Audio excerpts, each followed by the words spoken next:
Course 1. The Heavenly Parasol. Read the following story and appreciate the importance of a parasol. There was once a beautiful princess in the town of Pragjyotisha called Amrita Prabha. When she came of age, the king held a Swayamvara to enable her to choose her husband. Many illustrious suitors, lured by tales of Amrita Prabha's beauty, assembled there.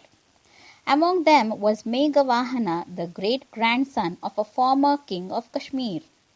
Amrita Prabha shyly cast her eyes over the court and wondered whom she would choose. To Meghavahana's surprise, the princess stopped before him and put the garland round his neck. He rose to his feet, unable to contain his joy. The couple moved forward to seek the king's blessings. As the king stepped down from his throne, the priest cried out in surprise, "Your Honor, the parasol of Varuna has cast its shadow over the prince." "It's true," exclaimed the king. "My son, you are favored by the gods." Meghavahana looked up in surprise, wondering at the meaning of these words. All at once he saw by his side a beautiful dazzling white parasol with exquisite decorations that was casting its shadow over him. "This is the parasol of Varuna, the lord of seas," explained the king. "It casts its shadow on none else but a sovereign of the whole world. You are destined for glory and brilliance." Dazed by these portents, and by his good fortune, Meghavahana brought his bride and the divine parasol back home. Upon his return, the ministers of the Kashmir court sought him out and offered the throne to him. "We are dissatisfied with our present ruler," they said. "He has devoted himself to a life of prayer, and the affairs of the kingdom lie neglected. The people suffer because of this. Your noble character and bravery are well known in these parts. Honor us and the land by accepting our offer." Meghavahana became the king of Kashmir. Soon he proclaimed a law against the killing of living beings. It became his ambition to conquer other kingdoms to impose this law on them as well. Once, while on an expedition near the sea, the king told his weary army to rest in the shade of some palm groves. "I must use this time to plan a way to conquer the island of Lanka," he thought. "It is the land of demons, and needs to be taught the ways of peace. But how will I cross the great seas with my army?"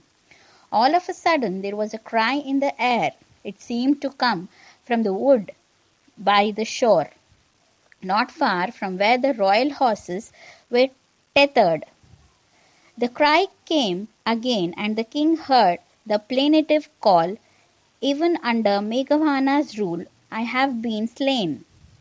In his agitation, the king did not wait to summon his officer, but ran towards the wood. Plunging through the undergrowth, he fought his way till he came to a clearing. There, before him, was a temple of Chandika, Durga, with some sort of human sacrifice in progress on the steps. A man lay on the ground, his arms raised for mercy, and a menacing looking barbarian stood over him, brandishing his sword. "Stop!" cried the king, shocked at the sight. "You wretch, you dare threaten another's life in my realm?" The barbarian dropped his sword in terror and fell on his knees before the king. "O noble one, have mercy. I am the leader of a troop of barbarians that live in this wood. My little son has fallen prey to some disease and is on his deathbed. If I kill this man, the gods will be pleased and save my son's life. If you prevent this sacrifice, my son dies, and the rest of my troop will give up their lives with him." The king glanced towards a bundle on the temple porch and presumed it to be the sacrificed boy. His heart was torn with confusion and compassion. "This man whom you desire to protect," continued the barbarian, "was wandering about alone and friendless in the forest. Is he of more value to you than this child with whom many persons are connected?" The victim sat crying on the ground, a look of terror on his face. Tears fell from the barbarian's eyes. "Sir, tell me what to do," he cried. "I cannot see my son suffer this way." The king spoke firmly. "Do not be distressed. I will save your son as well as this victim. I offer my body in sacrifice to Chandika. Kill me, O barbarian. May these two persons live."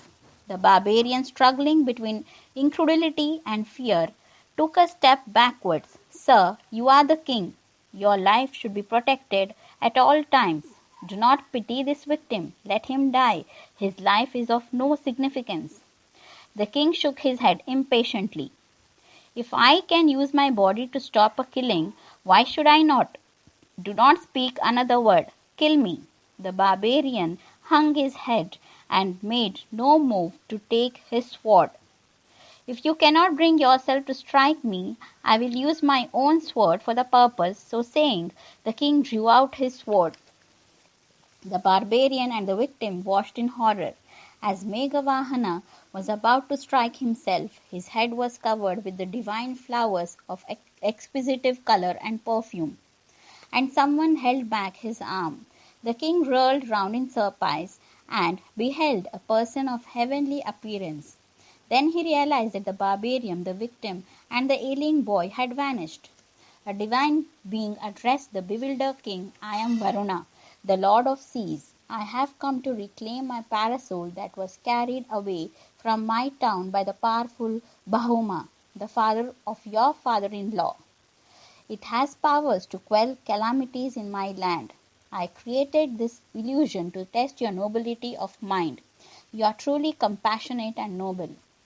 Meghavahana bowed before the divine being and returned the parasol reverently to him.